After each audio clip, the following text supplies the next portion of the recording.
Di Berondong OPM, Leto Fardana lawan jagal Undios Kogoya pasca putus dari Ayu Ting Ting. Meski dikabarkan putus bertunangan dari Ayu Ting Ting, Leto Muhammad Fardana tetap semangat bertugas di Papua meski harus menyambung nyawa di Sugapa, Intan Jaya. Leto Fardana hampir setahun tugas di Sugapa menjabat Komandan Pos C2 Satgas Yudif 509 Kostrad di Intan Jaya. Sebagai prajurit darah kayu dan Kostrad, dia tak hanya melaksanakan kemasyarakatan tetapi siaga. Apalagi kondisi Sugapa termasuk darurat, kerap jadi sasaran terus bos OPM Undios Kogoya yang dikenal kejam.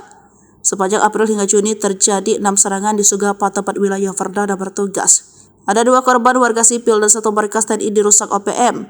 Namun Undios pun harus membayar mahal saat pasukan gabungan TNI Polri dibantu Leto Fardana dan lain-lain menembak mati 1 anggota andalan Undios Kogoya 6 Juni 2024 lalu.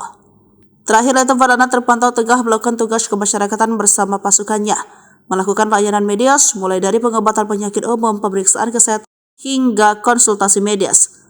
Dikutip dari akun sosmed resmi Kostrad Selasa 2 Juni 2024, Komandan TKC 2 Leto Info Muhammad Fardana mengatakan, layanan medis ini berhasil sukses dan masyarakat di Sugapa mulai sadar akan kesehatan. Diketahui hubungan pertunangan Leto Fardana dan Ayu Ting Ting dikabarkan kandas. Leto Fardana dikabarkan sudah menghapus foto-foto Ayu Ting Ting di Instagram pribadinya. Sementara Ayu Ting Ting belum memberikan klarifikasi, begitupun pihak Leto Fardana secara resmi. Adik Leto Fardana, Dinar Salsa, melalui akun media sosialnya mengomentari kandasnya hubungan sang kakak dan Ayu. Dia menyinggung hati Dana yang terluka. Mungkin hati yang kau patahkan itu yang dicintai Allah Subhanahu wa Ta'ala, kata Dinar. Kita pun buka suara terkait putus Ayu Ting Ting. Sebagai sahabat Nikita membela Ayu. Yang jelas bukan salah Ayu Ting Ting, titik, kata Nikita.